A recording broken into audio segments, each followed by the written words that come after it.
Okay.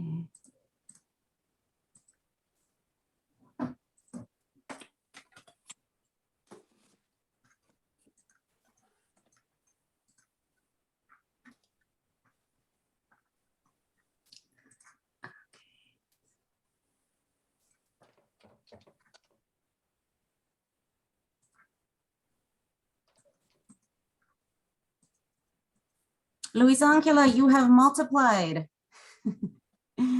Yes, I think that my link is, they copied my name too.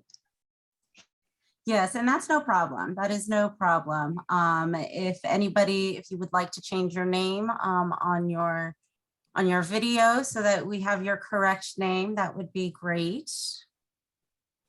Thank you for joining any way that you could, though. Thank you.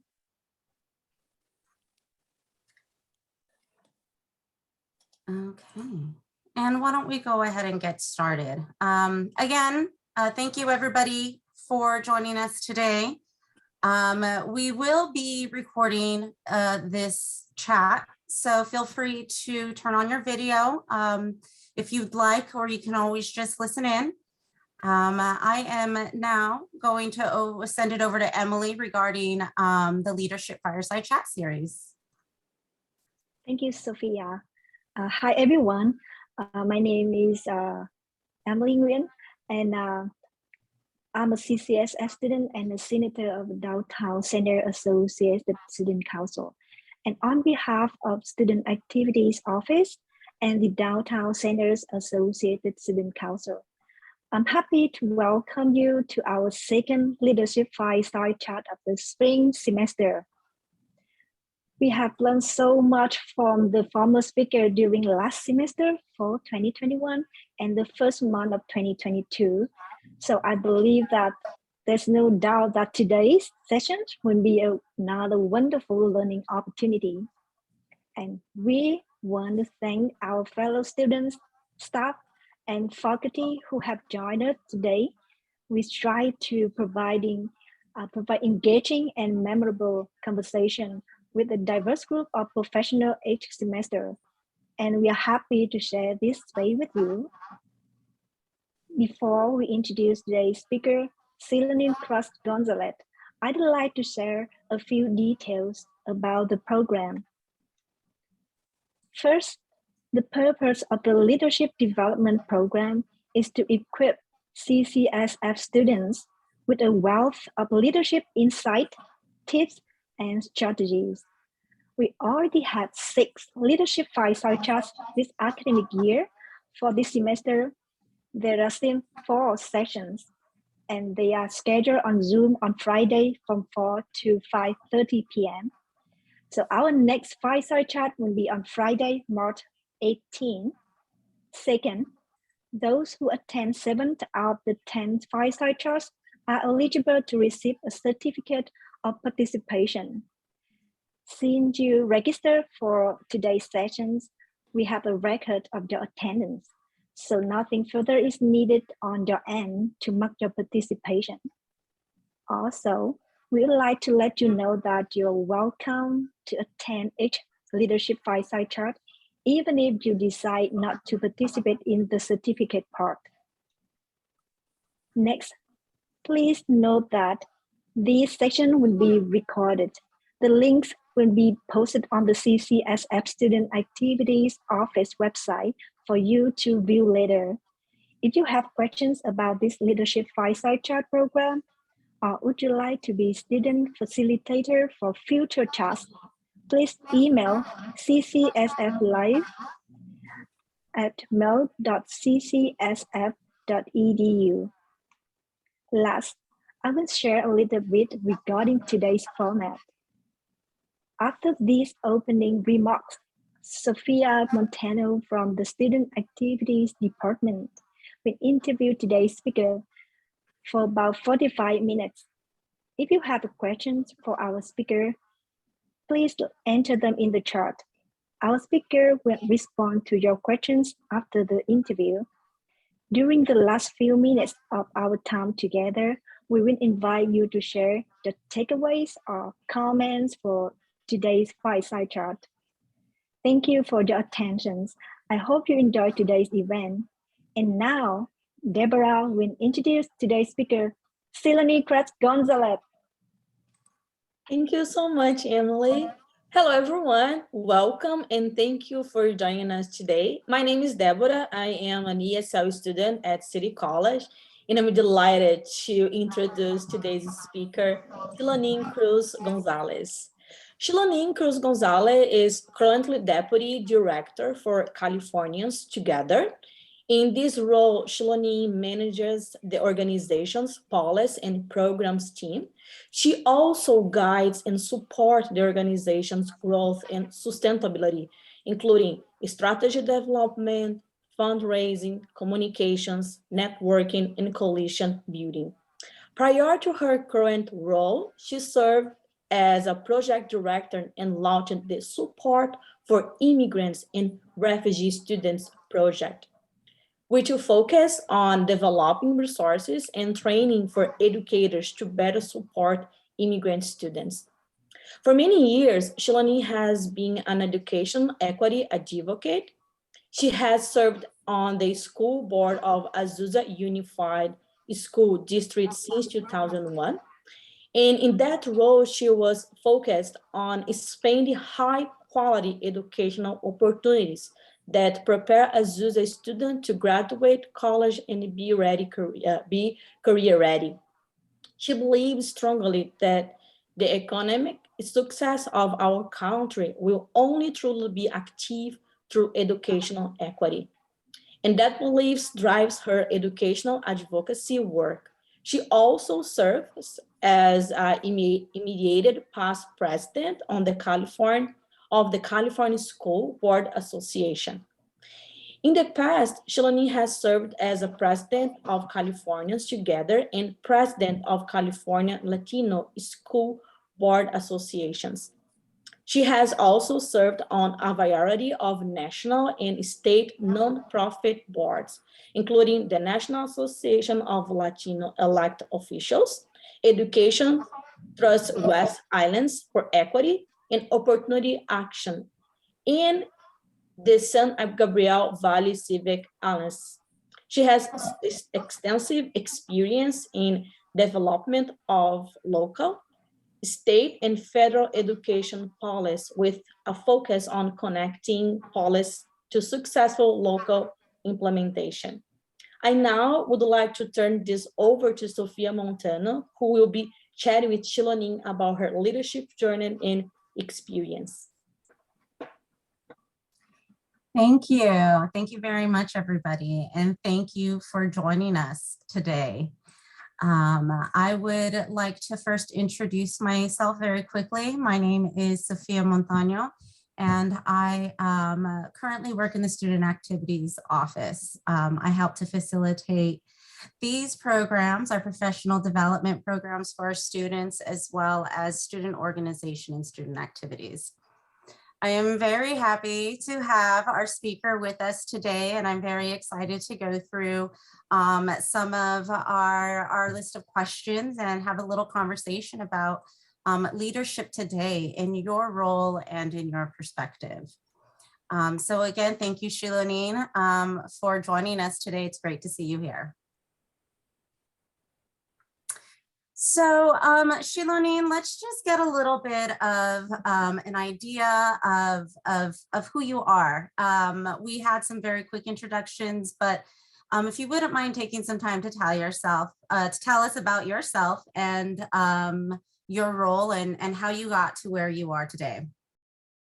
Sure. And I just want to thank Deborah for reading that good, very long bio that gave you all of my titles and what I currently do right now. So I'm not going to repeat a lot of that, but I will just start with just saying a little bit about the role that I do right now and talk about how I got there. So my day job is to be Deputy Director of Californians Together.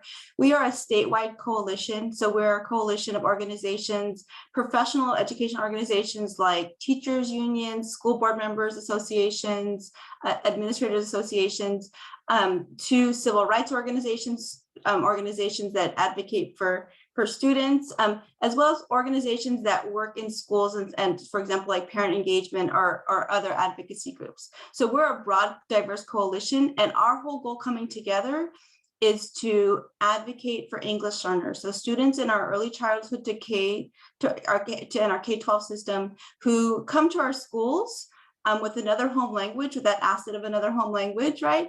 And are learning English in our schools. And learning to become fluent, and our hope would be that they would learn to become bilingual, right? With their home language as well as learning English. And so we come together and we really focus on trying to improve what we call policy and practice for English learners. And that really has two pieces. One is around the policies. So there's state policies, there's local policies, there's federal policies that guide how we teach students and how the rules that we're allowed to teach students in our schools. But there's also practice, and that's actually how we teach students in schools, right? So a lot of our work is very much focused on the policy area, but also focused on let's make sure that as we improve state policies or local policies, that schools are doing a good job and people in the system are doing a good job to improve their practices so that our students have opportunities for success. So that's what I do for my day job, and we do a lot of policy work advocating at the state level. But I want to step back and talk a little bit about how I got there, because it was not really where I thought I was going to end up when I was young. I actually went to school for chemical engineering. So I thought I was going to be a chemical engineer, right? So talk about like a 90-degree turn, right? Or 180-degree turn. But when I came back, I went to school, I went away for college. And when I came back to Azusa, where I grew up, and my family's been there for a long time, I fell into running for school board, and it's a little bit by accident. I came home, and my family's always been very political. Like my grandfather was on the local city council. My aunt was actually the mayor at the time when I ran for school board. So I come from a family that's used to being involved in politics, right? And so when we see problems, we want to get involved in politics and figure that is a mechanism for improving outcomes for people, for everyone, right? And so I just happened to come home, and I was telling my dad, I was like, I think I might want to run for school board. I don't even remember why I said that, but it came up, and he was like, really?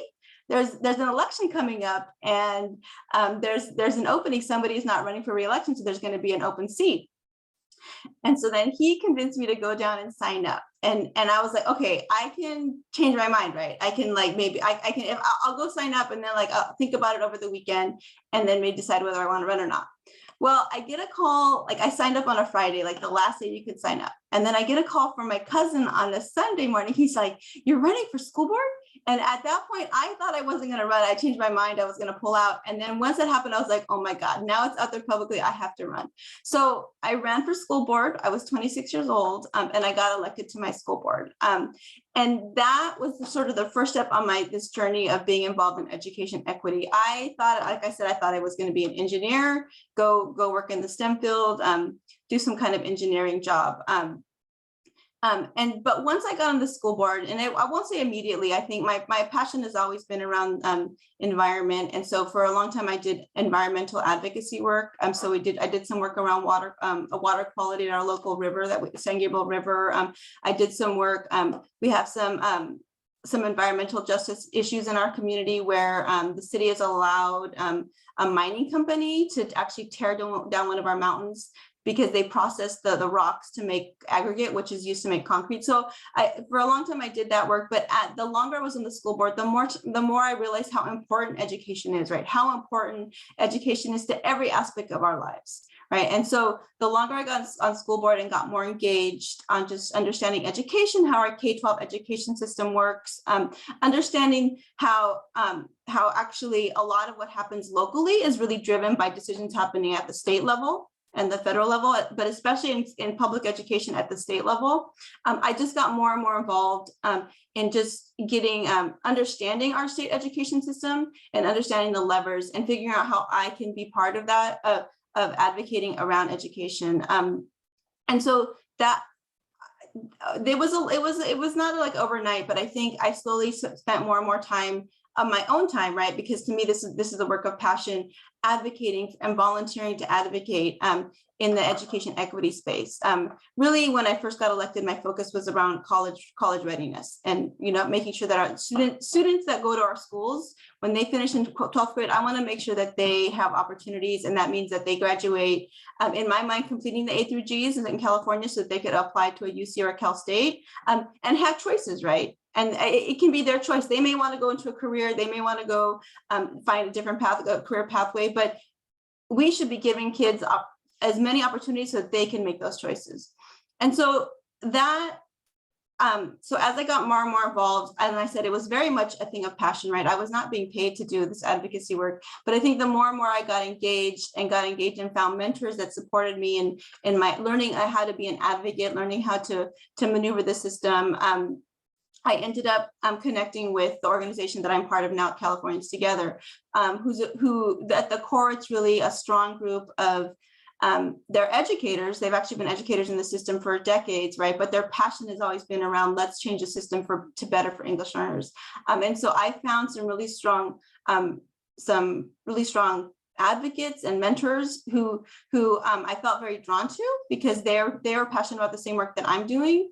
And eventually I ended up becoming part of the staff. And to give you context, for a very long time, our work was done by volunteers. So it wasn't until, like, for many, many years, we've been around for 20 years, but it was really just one person as an executive director and a part-time person. And so when I came on in 2017, I was actually the third staff person that we hired. And so, but since then we've grown, and we have like 16 people that are on our team, really all focused on changing the system so that it better serves English learners. So I'll stop there because I could go on for a long time, but I think that's sort of how I got to where I am today. Thank you. Yeah, and I think what we heard in this was that the path to where you are, where you're going, where you continue will go is varied. It can come in many ways. And it's really a matter of following your passion. As cliche as that might sound sometimes, that really is what's going to be your guiding light, or what can be your guiding light in a profession or in a life worked. So you had mentioned earlier that you had to learn how to be an advocate. And you found mentors, you found peer groups, but can you expand a little bit on how you learned to be an advocate? You don't jump from graduating school into a job like this, but can you learn can you expand on how you learned how to be an advocate, what avenues to look down? So if any of our students here would like to follow that path, they have a little bit of an idea of the steps you took. Right, and I think it would help if I just talk a little bit about what it means when I say I'm an education policy advocate, right? That's really the work that we do, and what it means is my day job, I get paid to develop we as an organization sort of identify issues in the education system. And we will often do research around that, or have partners that do research. And then we'll take that research and develop policy recommendations and go to the state and say, we think you need to change this law, or we need to add this new law because these are the problems we see in the school system, right? So that's the work that we do. And so just talking a little bit about like how to get to that point from, like, let's say you want to get in a field, right? Because there really aren't that, I would say those kind of jobs are few and far between. I think in my case, it was really about following my passion, right? And it was really around like, one of the things that I have learned is that there's always a lot of work out there, right? There's a lot of people have a lot of ideas. I think, you have a student council, student government, right? There's always a lot, but what matters is who steps up, right? Who steps up, who volunteers, who puts their hand up and says, I will help and I will do that. I spent a lot of time, like in some of the organizations that Deborah mentioned, volunteering to step up. Like I always ended up being the secretary, right? Because I was willing to take the notes, right? And make sure I'm keeping track of all our paperwork and pushing things forward. And so I always found myself volunteering and saying, like, if when issues were coming up, I would say, well, I'll help with that, right? I'll do that. And sort of, I won't say inserting myself, but volunteering to be there and be a reliable person. And I think that's part of it. One is really just putting yourself forward and saying, I will step up and I will do this, right? Even if it's something new that I was learning, I was always willing to try to do something.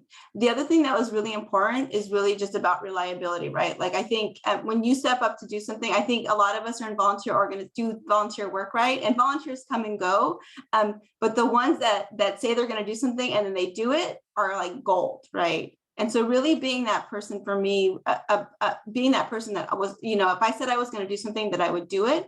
I think that went a long way in terms of building relationships and building trust with people.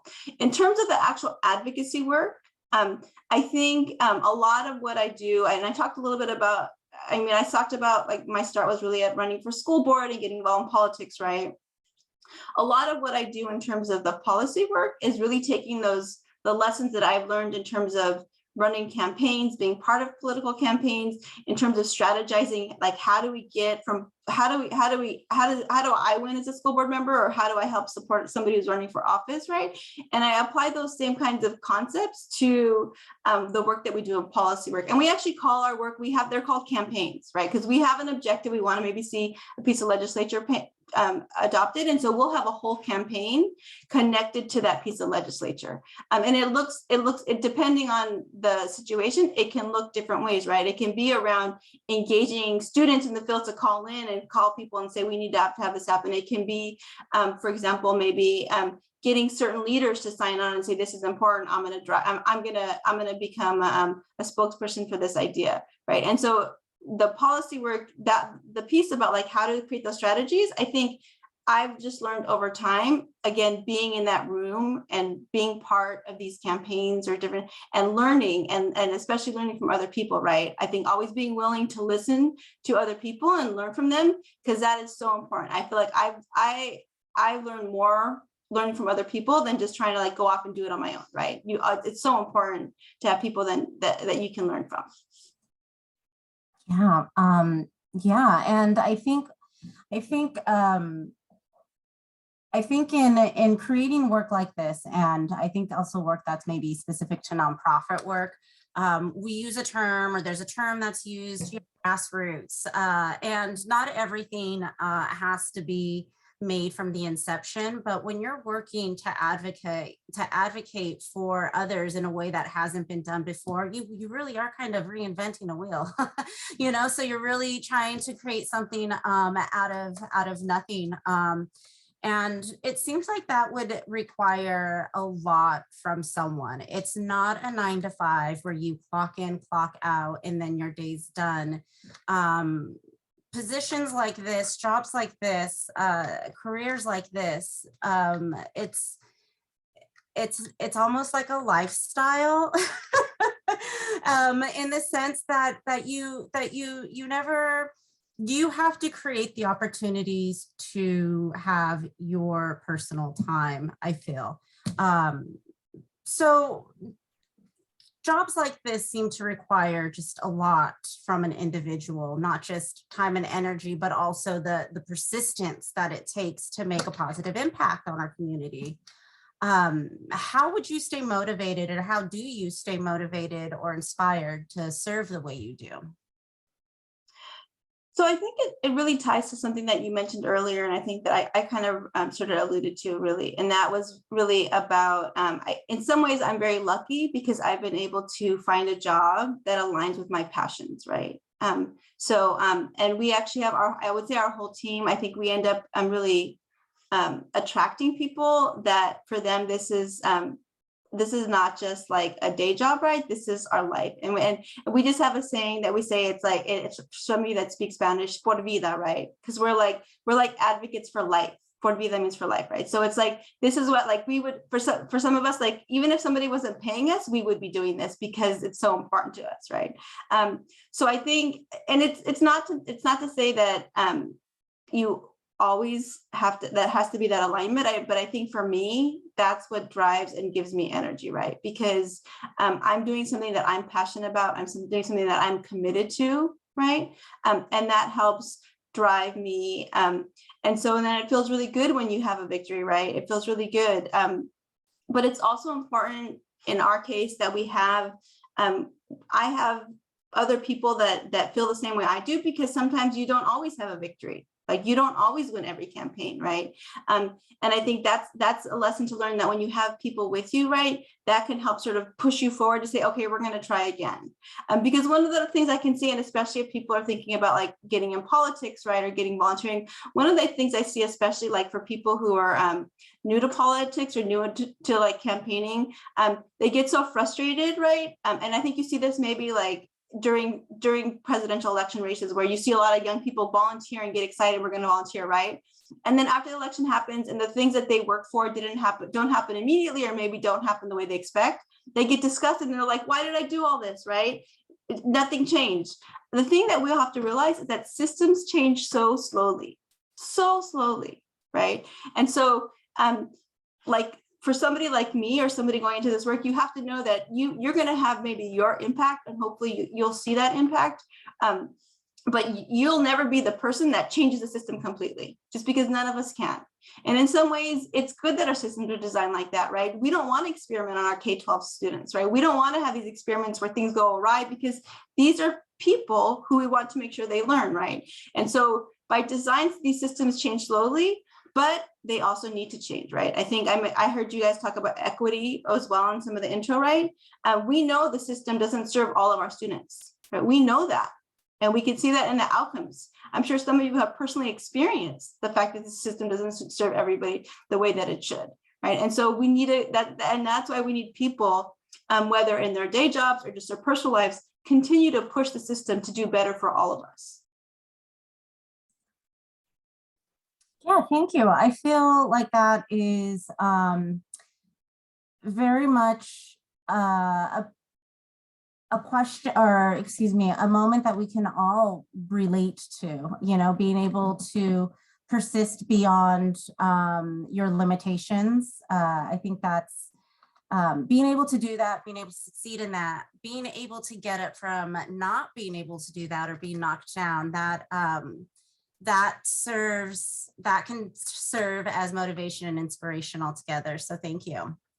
You know, I think to follow up with that question to a degree, what challenges of the job, both in your role as the deputy director and in the role of Californians Together, do you hope to overcome, either in this position or in any other positions that you may take on as an advocate? Well, I think, you know, I'll just sort of just continue on what I was saying in terms of like the system moves so slowly, right? And so I think that some of the challenges that I see, or I want to talk about I'll talk about some of the opportunities, right? I just talked about how the system moves so slowly, but we're actually really at an inflection point because of the pandemic. And you think about like how K-12 schools just like, I mean, they changed overnight, right? When we closed I remember March 13th is a day, March 13th, 2020, when we thought we were going to close schools for 2 weeks, right? Most districts said, okay, we're going to close for 2 weeks, you know, and here we are, how many years later, right? Still like dealing with the pandemic. But what it did is created an opportunity, right? Because we had to break down so many regular practices and figure out new ways to educate kids virtually or other ways. That to me, it has created an opportunity to reimagine and reframe how we do education, right? And so I think that's a big part of the message that we as an organization have been pushing around, like, we know that the system wasn't working for students before the pandemic. So let's not try to go back and recover to where we were, right? Let's try to make the system better, and let's try to reframe it. And let's not, I learned this term recently, let's not rubber band to the way we were before, right? Because it's so easy just to fall back to your previous practices. So I think in terms of some upcoming challenges, I think that's really where we're trying to, and I personally am trying to push, is in terms of like, let's make sure that we take this opportunity to redo how we're doing in schools and not just fall back to our old practices. And so I do some of that. We're definitely doing that at our school, at our statewide work, but I feel like I'm actually doing more of that with the school board position, right? Because I think in that position, it's a school district. I can see what our teachers are doing in the classrooms. And so that's where I'm really thinking about, like, how can we push and change how we're supporting students? And some of the examples that I'll use. So for example, we started doing more what's called project-based learning in schools, right? And so it's less, you're used to I think a lot of us are used to like everyone sitting in rows, right? And the teacher lecturing at us, right? Project-based learning is more about like having kids get their hands on something and learn how to do it themselves, right? And learn through a project, right? And instead of having somebody lecture at them, right? And so a lot of schools incorporated that during the pandemic. And so as a local board member, that's one of the things that I'm saying, let's do more of that. Let's do more like that. Let's make sure all kids have that kind of opportunity. So I think those are some of the challenges that I'm looking forward to. We're actually at a very interesting place with education right now, because I thought that our budgets were going to be horrible. Our state budget is like better than it's ever been before, right? And so there's actually a lot of money coming into the system, both K-12 and community college. And so it's an opportunity to think about how are we smart about those extra dollars that we spent. Right. Yes. And I think I think that for maybe for our audience and for our diverse audience that we have, education taught elsewhere, whether it's abroad or in a different state, I think you can always feel the difference in the way education is being delivered.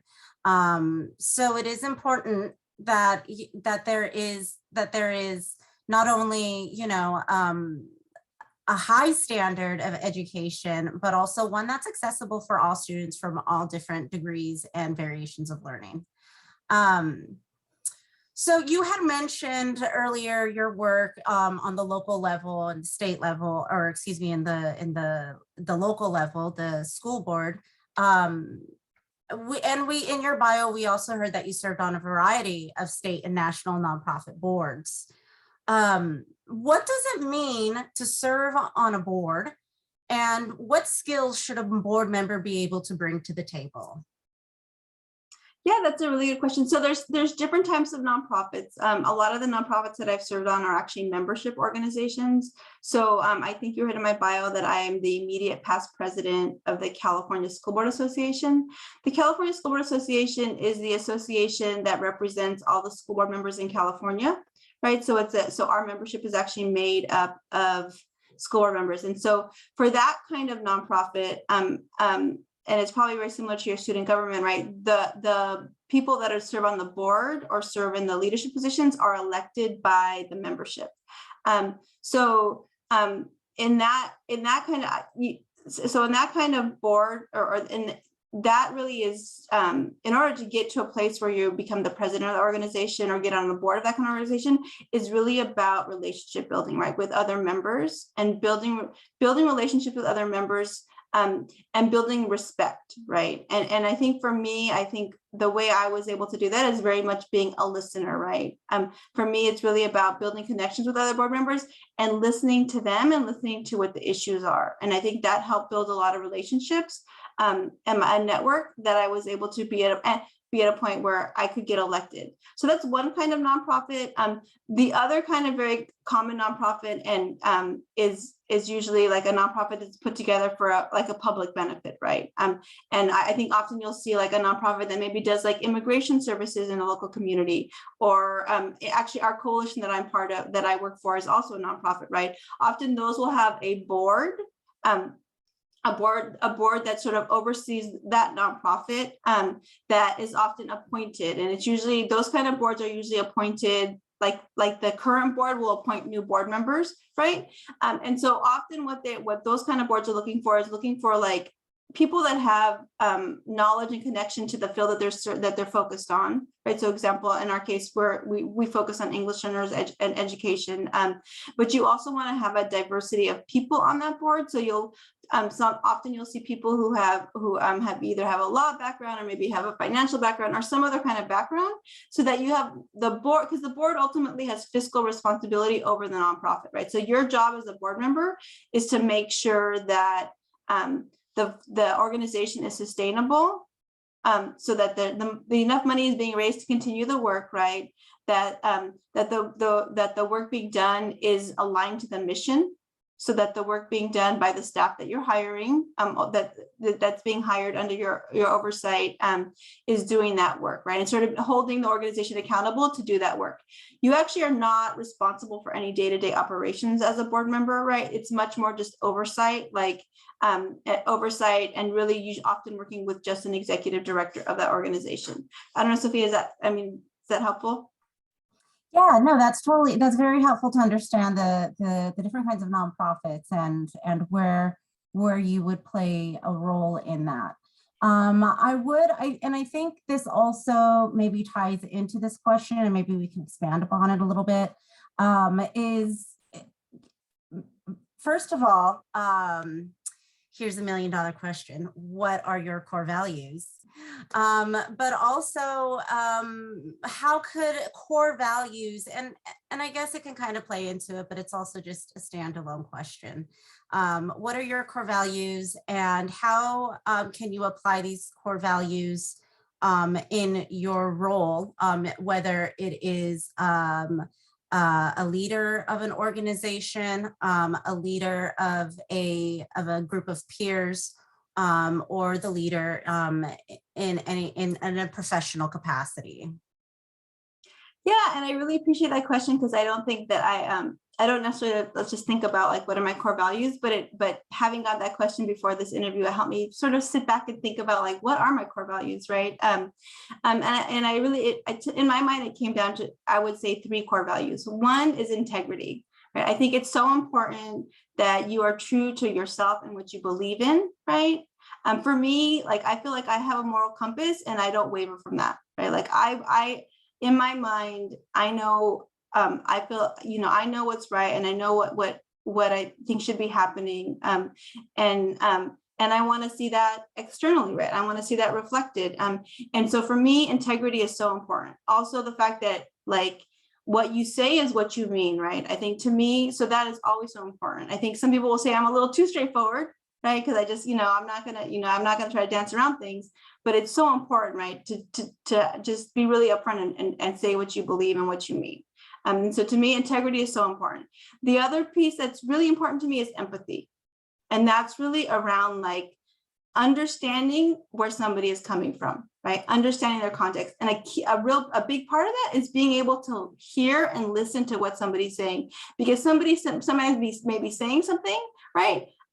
But you have to understand their context, and you have to understand where they're coming from, because so many times I see people misinterpreting what somebody says because they're not trying to think about things from that person's perspective, right? So to me, empathy is so important and really drives how I operate as an individual, how I interact with people, because to me, that it's so important, because I would feel like I would feel kind of, I think, blind, right? I would feel blind and deaf if I wasn't trying to figure out. And obviously it's important not to make assumptions. We shouldn't make assumptions, but I think it's also important to try to put yourself in someone else's shoes as you're talking to them and try to understand where they're coming from. And then I would say the last core value is, I'll call it curiosity, but I think my whole life, and I talked a little bit about how like I've had mentors and learned from people. I think it's so important to always want to learn more, right? I think you hear about lifelong learners, but like I'm always wanting to know more and have a hunger for always wanting to learn more and do things better.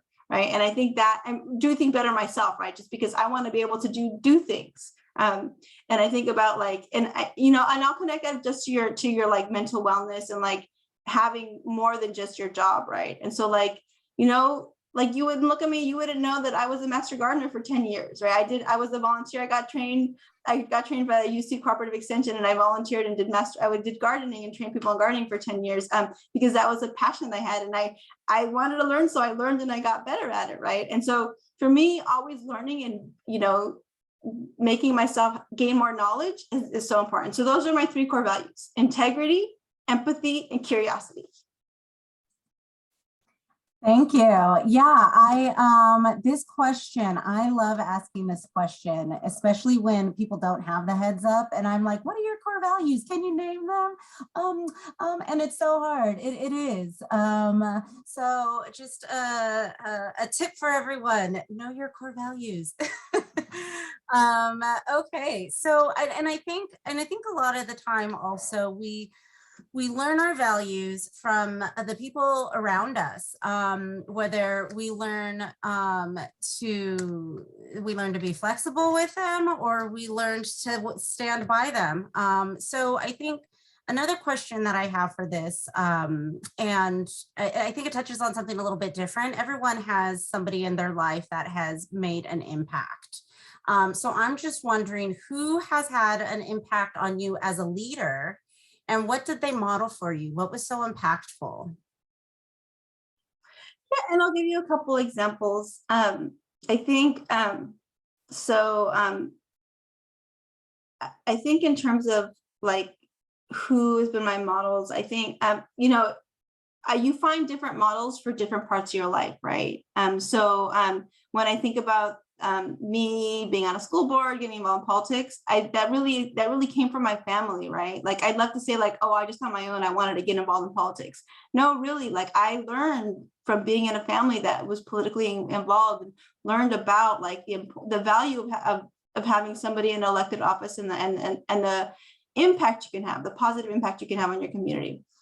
So I think I think when it comes to like my politics, that very much came from my family. When my family, I mean like my grandfather, my aunt, my father, right? My father and my mother who had me when I was a young kid, had me go knock on doors and hand out flyers for campaigns, right? So really something that I learned as I grew. But I think as an adult, finding my own mentors, right? Finding those other people that I lean on. One person that I'll talk about is my our former executive director, the one that hired me. In some ways, she has been a really great, I won't say in some way, she's been a really great mentor to me because she has such a really nice way about herself, right? I talked about having a moral compass, right? She's very strong about what she believes and she'll always be pushing her issues, but she's so nice about it. She's such a sweet person, the way she talks to people, and she's very supportive, but she's also very persistent, right? And so she's like a pit bull with the bones. So she'll do it very nicely, but she won't give up her issues. And any context she's always bringing up her issue, right? Her life, she's focused on English learners. And so no matter where she is, she always brings up those students. And she always brings up, well, what do you know, and I've learned from her that really around that, about how you can be you can be persistent, yet do it in a nice way that helps move people to your position, right? And I've learned a lot from her in terms of just how she interacts with people. And I think for me, that's the kind of mentorship that's been so valuable, right? Is learning sort of human nature and how you can interact with people to try to move them, right? And so she has been such a important person in my life in terms of understanding that.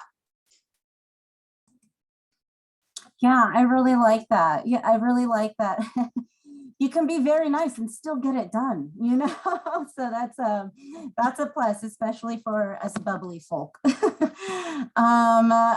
so to move on then, just a little bit, I want to talk about something a little bit broader, a little bit more broad, and maybe a little bit answers that might be a little bit more general as opposed to specific to your role and your person.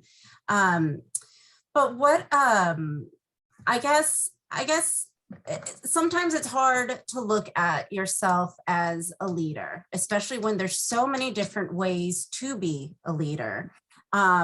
So I guess I'm wondering, what is a characteristic that you believe every leader should possess? And on the flip side, what's one you think they shouldn't? So I'm glad you asked that question, and I'm not sure I'm going to answer it the way you well, let me answer it this way. So one of the things that I think is so important, and this is what I try to live by, right, is whenever I'm doing something, whether it's in the school board, whether it was like running to be on the California School Board Association, right? For me, it's always about what are those outcomes that I'm trying to see. What is it about the system that I'm trying to change, that I'm trying to push, right?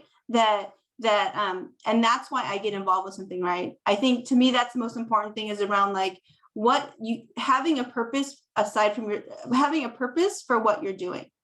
So before I'll give you an example about that. But before I say that, I would say that the worst thing that you could do is do it because it's all about you, right? Do it. And you know, I interact with a lot of people that are school board members or other elected officials. And there are a lot of people that are out there that are doing it because it's about me, right? It doesn't mean they can't be effective. It doesn't mean that they can't be great at their job. But to me, the people that I respect and the reason that I do what I do is because I want to see something change, right? And so I'll give you an example. So I know you want to jot, Rob. Can I give an example, Sophia? Yeah, okay. So you know, I just finished serving as president of the California School Board Association and the California School Board Association. And I just want to give you context. So when I got elected 20 years ago to the school board, like I went to my first statewide conference, and I went to a training, and like the training, it made me didn't feel good, right? It made me feel like the way they structured it was like, they were telling me that I was supposed to just listen to our superintendent. Superintendent's the one that runs the district, and do they were supposed to let them run the district, right? I got elected to school board because I thought our district was not doing the right thing, and I wanted us to change, right? So I was not planning on being that board member that was going to just listen to the superintendent and be like, okay, yes, you know best, we're going to do that, right? And so I kind of walked away from CSBA 20 years ago, and I was like, I don't want to be part of this organization. That's why I got involved with the Latino School Board Association and sort of got involved with them.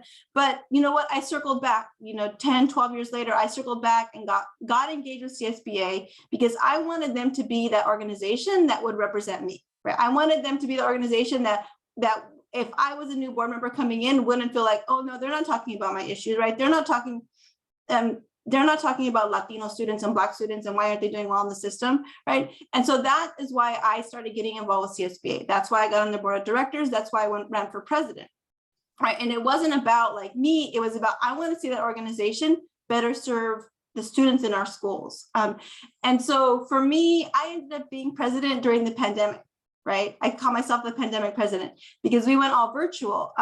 And so a lot of people came up to me like, oh my God, it's so not fair, right? You should get another year, you should do it again.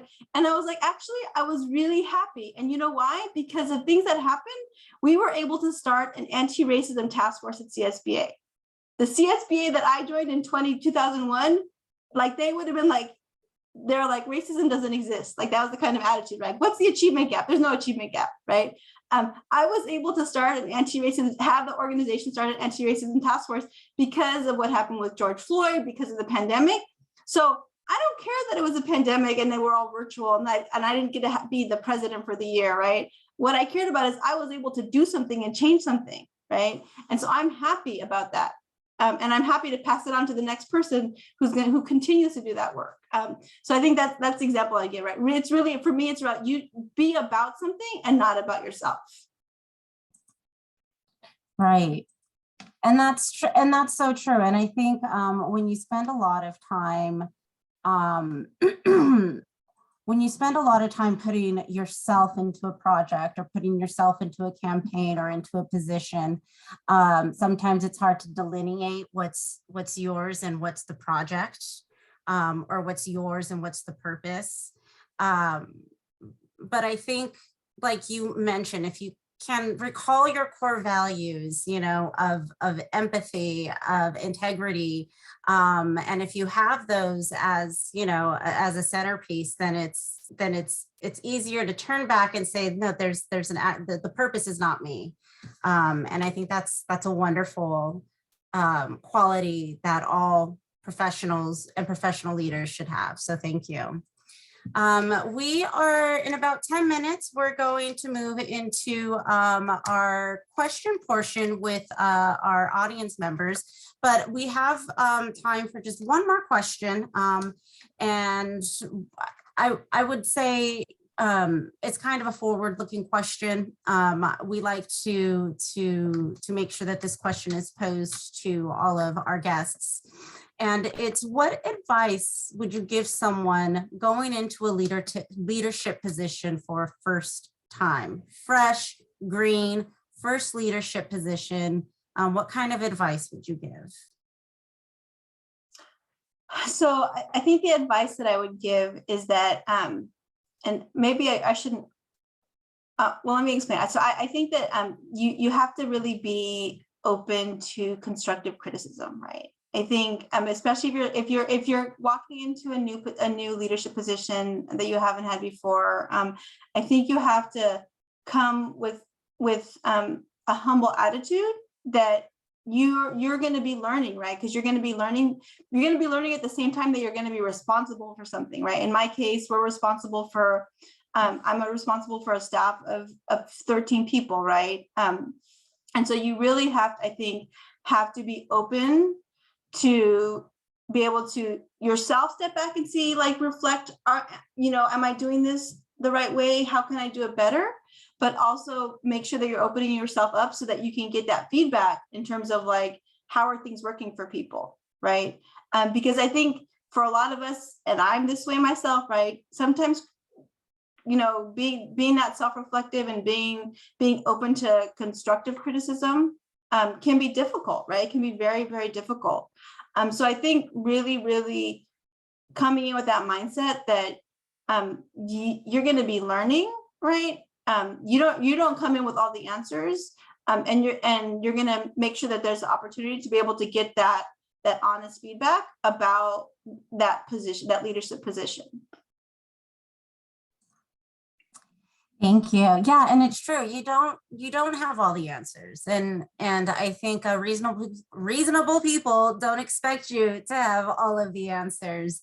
But I think being able to learn from other people and know that is it's not even, that's a foundation for leadership. That's a wonderful piece of advice to have. And then I would just add, so I know you said that people don't expect you to, but sometimes we expect ourselves to have all the answers, right? We expect, if I'm going to be in this position, like, I need to know everything, right? Because I want to make sure everything is right. And you have to realize we're all humans. We have to be vulnerable, and we shouldn't even put that expectation on ourselves. Yeah, agreed. I think we've all felt that out at one point or another, even struggle with that. So thank you. Okay, well, we are going to move into some questions with Luis Angela, but I want to thank you, Xilonin, for talking so much. At first we didn't think we were going to fill the space, but I knew that we would because your position, what you do, and the way that you framed it, from starting down one avenue in chemistry and then going into another, politics, is so varied, but it's a path that isn't uncommon. A lot of people do go to school for one thing and then end up working in a profession that's something else. So thank you for sharing your path with us. I'm going to go ahead now and turn it over to Luis Angela, who is going to help facilitate with our questions from the audience. Thank you. Hello, everyone. Thank you again for joining us today. My name is Luis Angela Marcano. I'm ESL student, and I am president of AAC Downtown Center. Thank you, Sophia Montano, for inviting Xilonin Cruz Gonzalez, and thank you, Xilonin, for taking time to share your stories and experience with us. I see some questions in the chat. If you have a question or comment, feel free to enter in the chat. For the next 18 minutes, I'll be facilitating this Q&A portion. So let's start with the first question in the chat. Xilonin, are you ready for the first question? Yes. Yes, thank you. How you handle conflict in politics? Have you ever had to vote for something you feel was wrong? So I'll answer the second question first. I really believe strongly, like I told you, like to me, the integrity and the moral compass is so important, right? So I would never vote for something that I didn't think was right, like that I didn't believe in, right? And that's why, like, for example, on my school board, there's 5 of us. So it means that I'm not always on the winning side for our votes. And so that's the answer to the second question is no, I would not vote for something that I didn't believe in. That being said, part of politics is being able to be okay with things going a direction that you don't want to go to, because I do serve, it's a democratic approach, right? So the majority rules, right? So there have been times where there's an issue comes up in our school district that I didn't agree to, like I voted against something and we did it anyway, right? And so I have to be very comfortable with that. And I think sometimes a mistake that people make is not being able to do that, right? It could be, especially if it's something that you feel very passionate about, it can be very difficult to be like, okay, we're going to go in this direction, even though I think it's wrong, right? And so I have had colleagues where like, they continue to like push and say, no, we shouldn't do this, push. And it creates a toxic environment, right? Because it's a no-win situation. If you know that you are not, like, we had a vote and everyone and the majority agreed that we're going to go in direction, right? Like you have to be willing to put aside what you think should have happened and say, okay, this is where we're going to go, and I'm going to try to support it as much as I can, right? And it doesn't mean that I'm going to say like, oh yeah, this is the right way to go, right? But ultimately we want to be successful, right? In whatever we endeavor to do. And so I think that piece is so important. The other piece that I would say is that you cannot take politics personally, right? I think that's a mistake. I won't say a mistake, but I would say, like, you know, it's politics. People are making decisions. People are going to take votes and things are going to happen, right? And if you take if you take everything personally, right? Again, that creates a very toxic environment, because then you think that they're doing something specific, purposely it's about you, or, you know, against you. And it's not, right? It's about issues. It's about issues that you're dealing with. And maybe we have different perspectives. And so we think there's different solutions, right? And so really not taking things personally. Yes, thank you so much. That is important especially for students that have participating in advocacy for situations in college and personally. Thank you. Let's move to another question. It says that inspiring for sharing, inspired by your speech. It was wondering why your achievement that make you remember proud in education equity. Can you repeat that question, please? What your achievement, I think it's the required, what's achievement that make you remember and proud in education equity? Yeah, I'll give you one example. And it really connects to why I ran for school board in the first place, right? And why I'm there.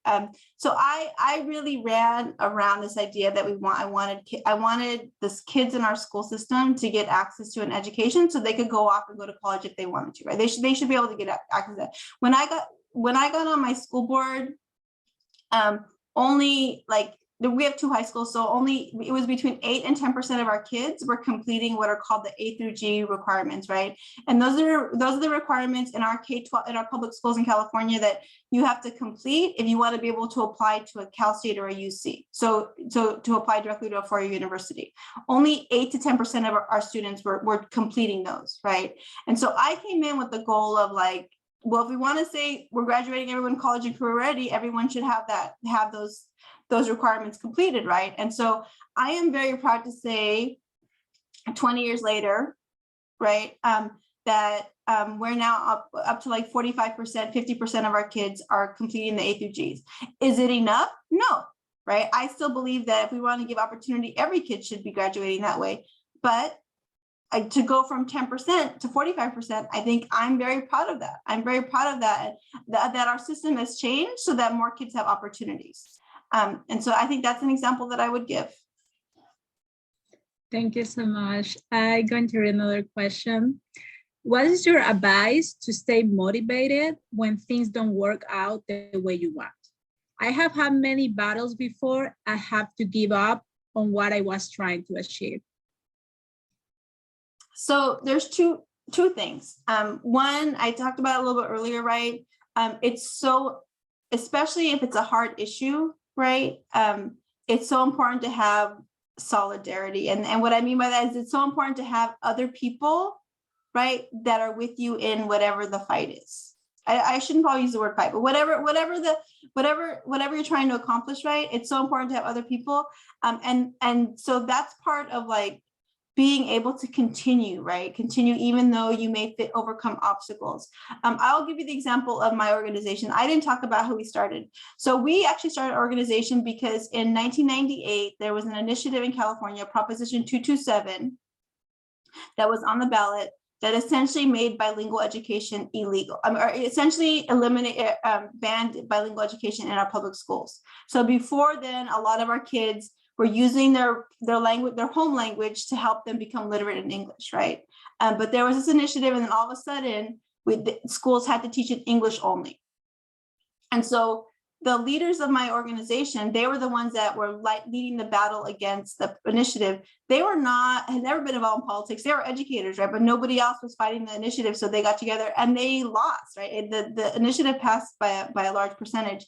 And so instead of just giving up, they decided they were going to form Californians Together organization, right? They were going to do that. And it took a long time. It's taken 15 to 20 years, but California has shifted, demographics have shifted, but our attitude has shifted too, right? So we passed a Proposition 58 in 2016 that undid a lot of those negative pieces of Prop 227. It took 18 years to get there, and it took a lot of advocacy, but we were able to undo a lot of that, and it took a lot of groundwork, and it took a lot of losses to get there. But we had persistence and we got there. And so I would say it's important to, and it was because we were together with a bunch of people. It wasn't just like one person, right? So we built solidarity and we built commitment. I think that's a big piece of it. I would say the other part is there are some battles, and I've had this in my school board position. There are some battles that you just won't win, right? I mean, I think in some ways, I feel like I'm lucky I live in California. Like if I was in a red state, I would be so frustrated, right? I would be so frustrated if I was living in an Alabama right now.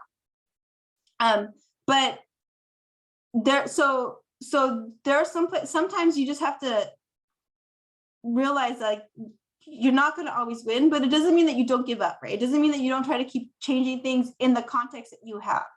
And so you continue to do that. And I think that's probably the hardest thing, right? Is to be somebody who's going to be pushing for something when you know like the odds are stacked against you. But ultimately you have to ask yourself, what's important to me, right? What do I believe in, right? And it's so important to continue advocating for what you believe in. Thank you so much. That is so inspiring. And next question. Can you elaborate on the importance of volunteering and how your experience as a volunteer has impacted your career as a leader? Yeah, I think volunteering is super important. I think I mentioned it earlier, but I think that's how I got to where I am today, is because I always volunteered and I always stepped up and I always volunteered and I always said, I'll do that. Like if somebody needs, sometimes like you'll be in a group, right? And they'll be like, okay, this needs to happen, right? Like we need to organize an event. And then like there's dead silence because nobody wants to volunteer. I think we've probably all been in those rooms, right? And so, I mean, obviously you want to make sure that you're not like overstepping your own capacity, right? But always being that person who's going to raise their hand and say like, count me in, I'm going to help, or count me in, I'll do this part of it, right? For me, that's sort of been part of my success and part of my journey in terms of where I've gotten, because I'm always volunteer. I always want to say like, I'll help with that.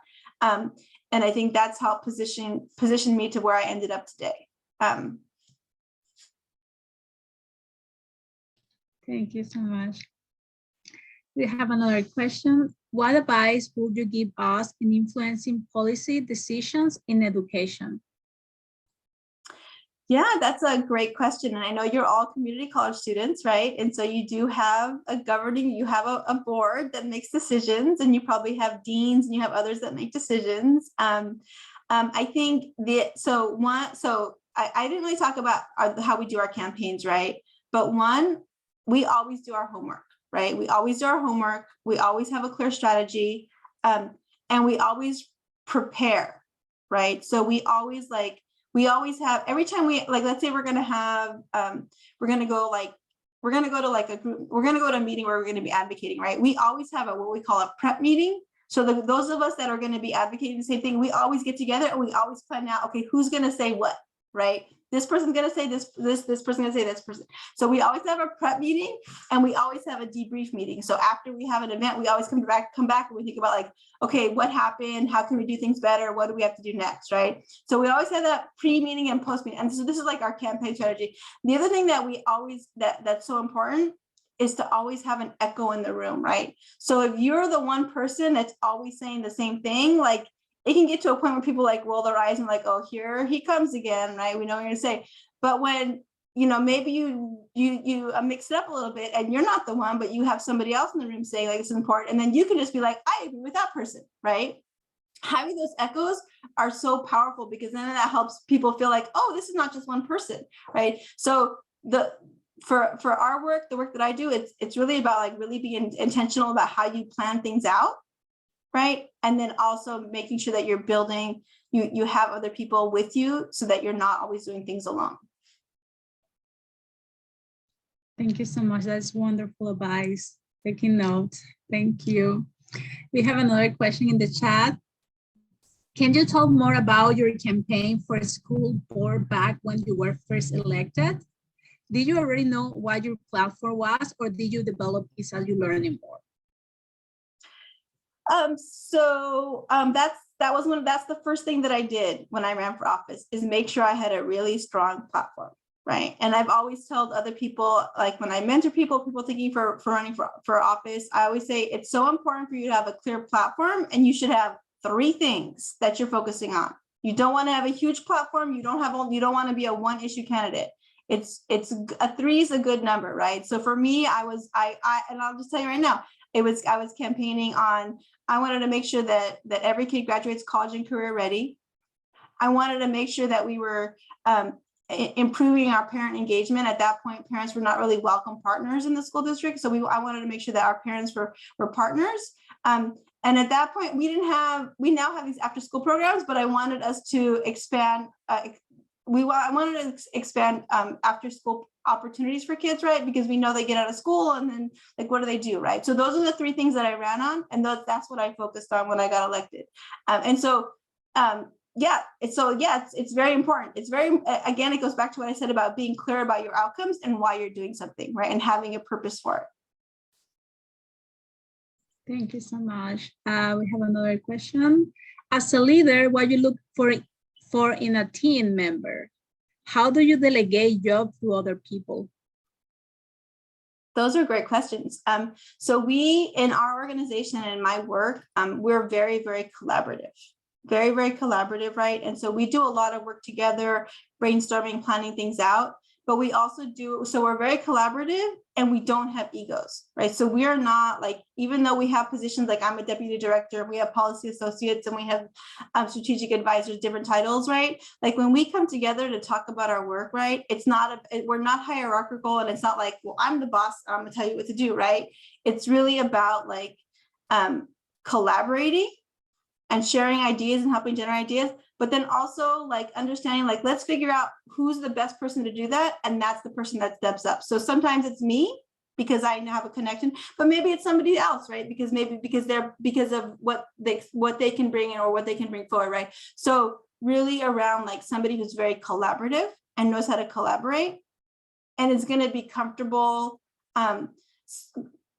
with not being in a real hierarchical situation and being like, sometimes you can be the person in front, but sometimes you're going to step back and someone else is going to do it. So those are 2 things that we look for, that I look for, and that we as an organization look for. Thank you. How do you think we can get more people to care about public education? You know, it's so interesting. And it goes back to what I said earlier about like opportunities we have, right? Like I feel like the pandemic made it so clear how important public education is, because all of a sudden people had kids at home and they wanted them back in the schools. And so all of a sudden they started paying attention to public education, right?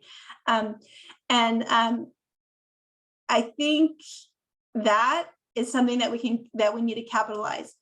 The problem that I see happening, right, is that what's happened is the people that are right now capitalizing on that are not the people that I think should be capitalizing on it, right? The people that are capitalizing on are not like our communities of color, our communities that have always been maybe not best served.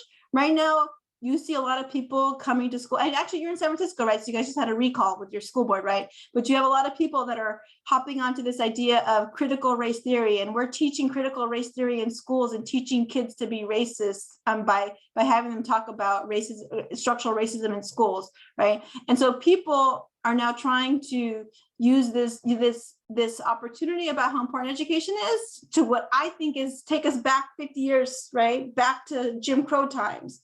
And so I thank you for the little teary-eyed Guadalupe. I'm sad about it too. So that's why it's so important that we need to capitalize and energize those people that need to be engaged.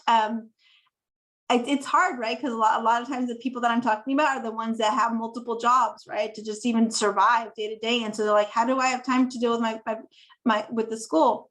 But it gets back to how our schools are engaging our families, right? And how are they welcoming them as partners and as decision makers, right? And saying like, we know that you understand the way the school should work. And so we're going to value that. And so places that do that, they see the families engaged, right? Because those families can see that, yes, they really believe, they really want to know what I think, and they're going to act on it. So I think those are some things that we need to keep doing and doing more of.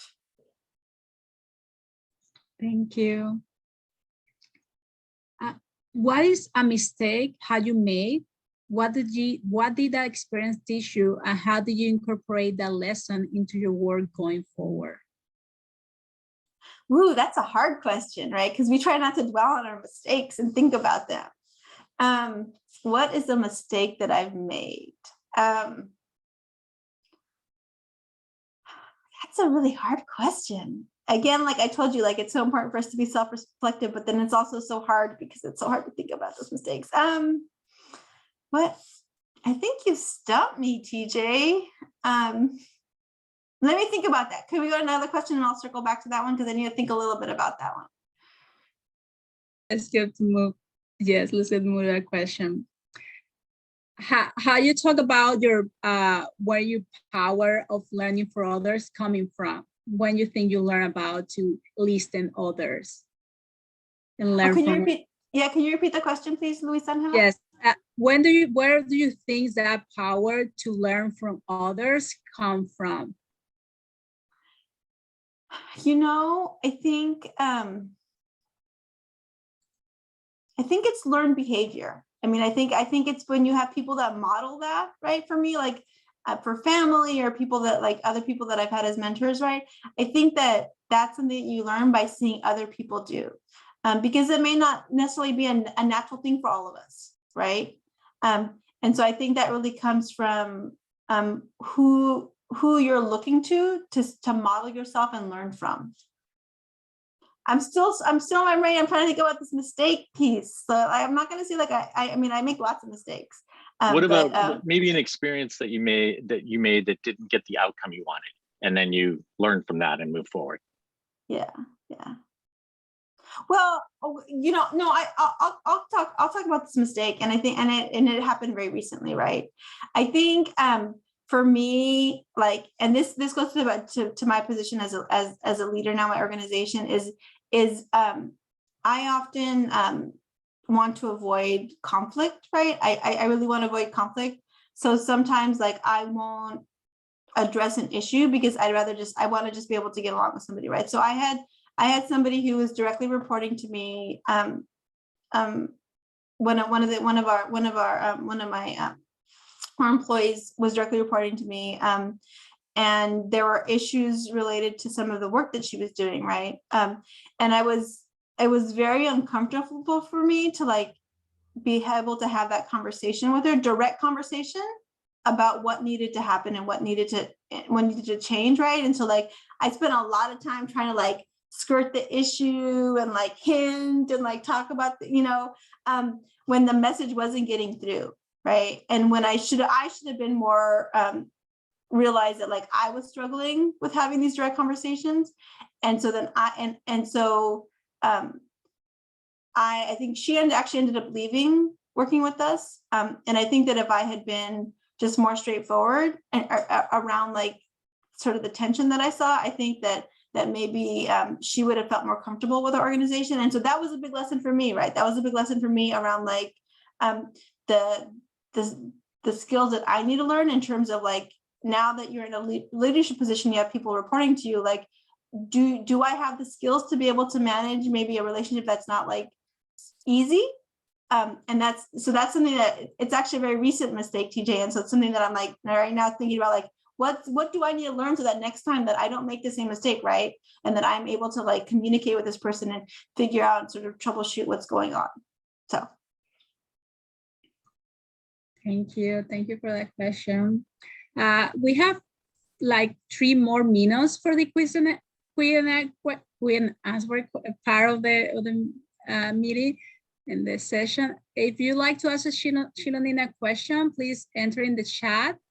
The next question is, how advice you can give us to help us to find our passion?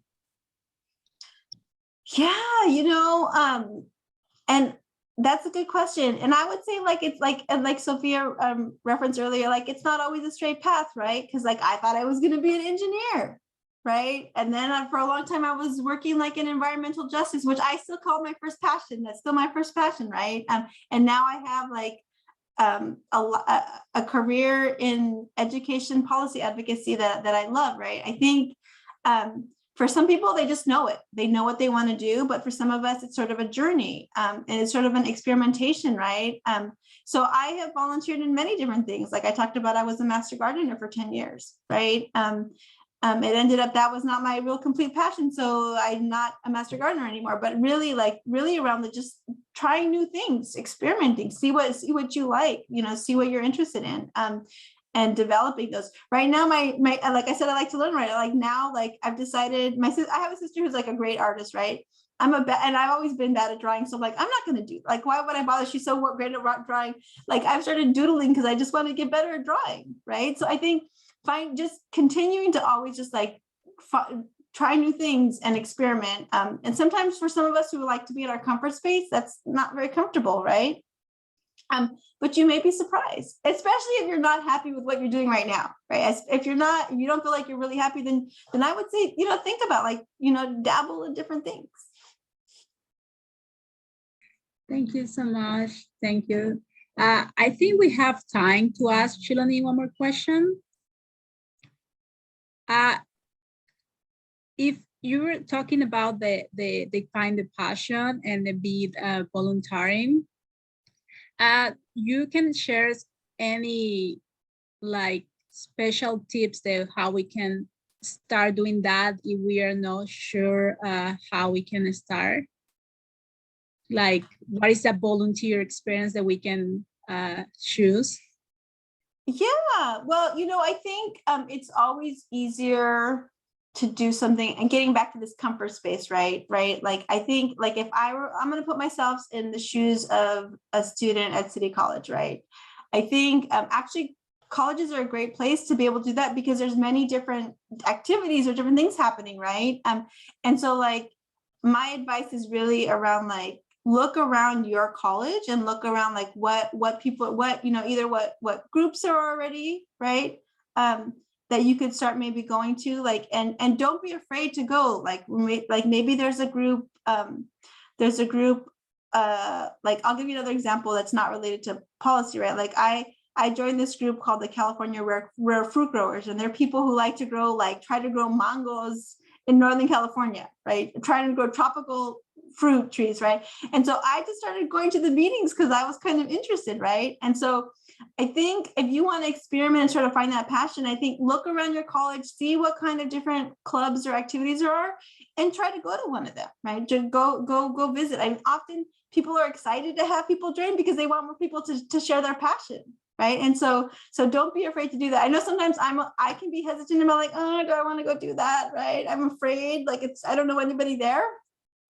But often you'll find that people are very not only friendly, but happy to have you there because it's in someone maybe to join their cause or join their passion. So that's my advice. Thank you so much for sharing that knowledge with us, and thank you for all the experience and yes, I feel so inspired for this. Thank you. That's conclude my part. Yes, thank you, Luis Angela, for facilitating the Q&A portion of our event. And thank you again, Xilonin, for answering some more questions from the audiences. We really appreciate you sharing your insights, lessons, and the experiences that have shaped your personal and professional life. I personally loved hearing about your experiences, especially supporting the ESL learners, immigrants. As the Project Shine volunteer coach at the ESL class in CSSF, I'm also making efforts to advocate for educational equity. We are also fortunate that we've learned about your leadership in the California Public Policy Coalition for Equitable Education. We heard about your experience as a Deputy Director, Californians Together. I also believe that economic success of our country will only truly be achieved through educational equity.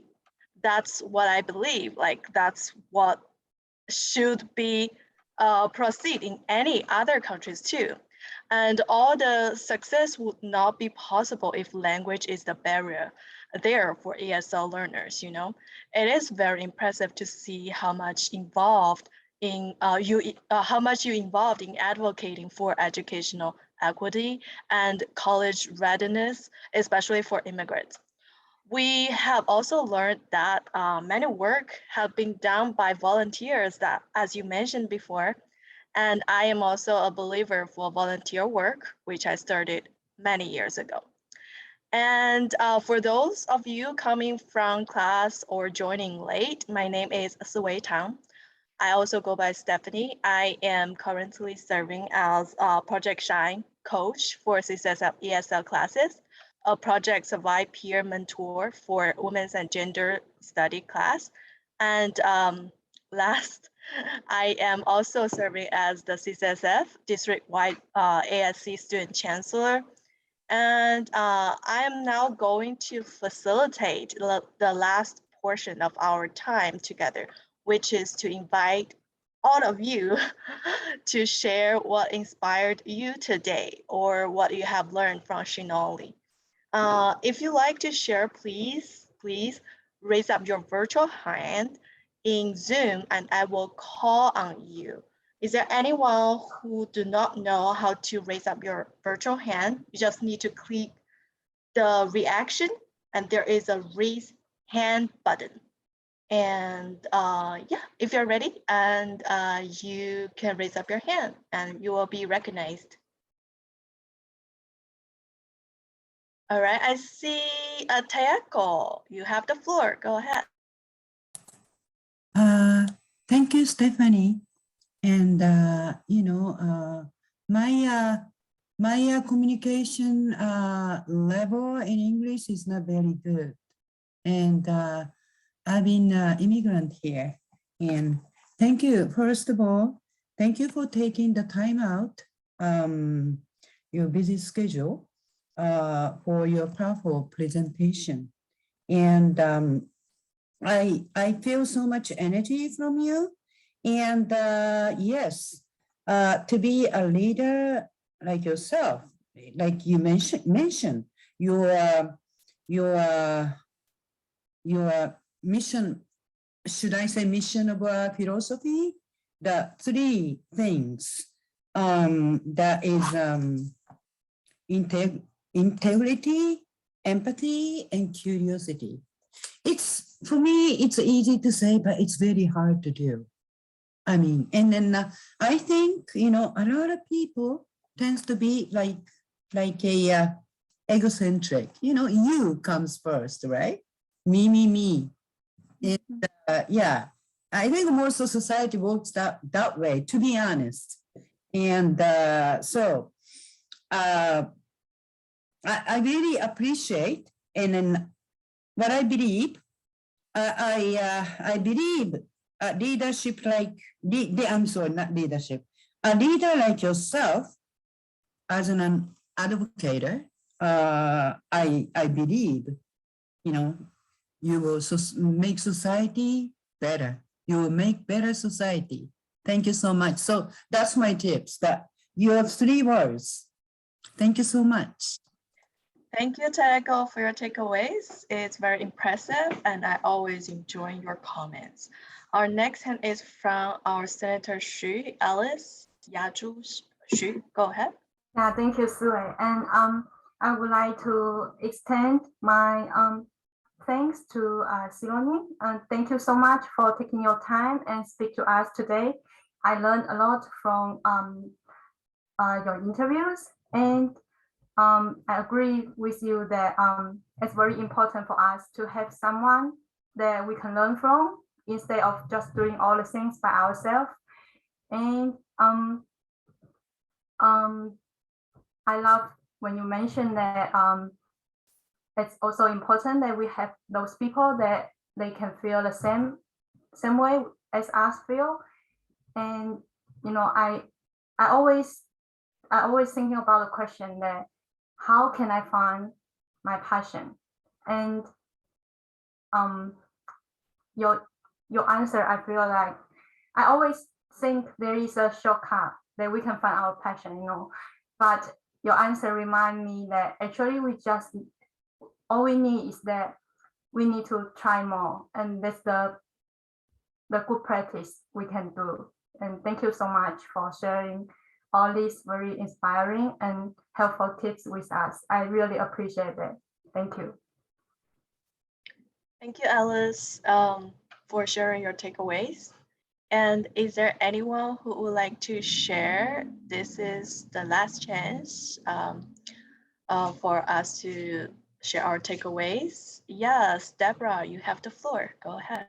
Thank you so much, Stephanie. Xilonin, thank you so much for coming and teaching us so much in just 1 hour. I was impressed by all your answers, and I was trying to follow all the things you said, because as you know, being a ESL student, sometimes it's hard to understand everything, but I think we got all the important points that you share with us.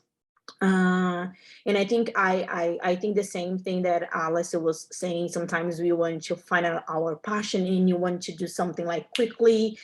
And I think especially for us who move abroad, we think that, okay, now my life is ready. Like, okay, I have another option. I have another way to find something. And we come here and then we see ourselves as I saw actually myself as a white paper, like who doesn't have any experience. So I didn't know how to speak English. So for me, it was like, who am I? But at the same time, I remember my husband saying, like, when you are in a white paper, you have opportunity to write a new story and to begin again. And when you said about trying, if this volunteer or if something that is it doesn't work for you, you can go to another way, you can try another thing. So this is the lesson that I learned today. And also I want to say thank you so much for your time and all the work that you are doing, because I know like my children will be benefit by your work and about with all the things you have doing in putting your heart and all your knowledge, your strength. And I do think that is hard. I do think that every time, especially when you are fighting for something and you want to do something and you don't see the result that you want, I know it's frustrating, but you keep doing, and I'm so glad to be able to be here at this time right now and spend this afternoon with you, because I remember when I read your intro, I was like, I want to facilitate this part because I was so impressed by your bio, but I know you are much more than your work and everything you do. I'm sure you are an amazing person, and thank you so much again. Thank you, Sophia, for your beautiful interview, because you were able to take from her a lot and help us to learn more. I'm just so blessed to be here. So thank you so much. Thank you, Deborah. I totally agree with you that Xilonin is so much more than all those titles in her bio. And we are so fortunate to have you with us today with us, Xilonin. And yes, I would like to ask you, Xilonin, Xilonin, if you have any final leadership advice that you'd like to share. We are here, all your ears. Well, I'll be very brief. I've already spoken a lot, but I just want to say, like, and Deborah, you maybe got me a little teary-eyed, so thank you, all of you. I'm just so impressed with all of you, right? Like, I think I can see your commitment to yourselves, but also just to your education, and so and really impressed with you guys. A lot of you did a really great job, and I know I speak very quickly. I should have thought about that before we started because I'm a fast speaker, but you guys did an amazing job synthesizing and summarizing what I said. So I'm really impressed with all of you, and really impressed with all your questions. So just thank you for having me. I feel like I've learned listening to you guys speak. So again, thank you so much for sharing this time with me.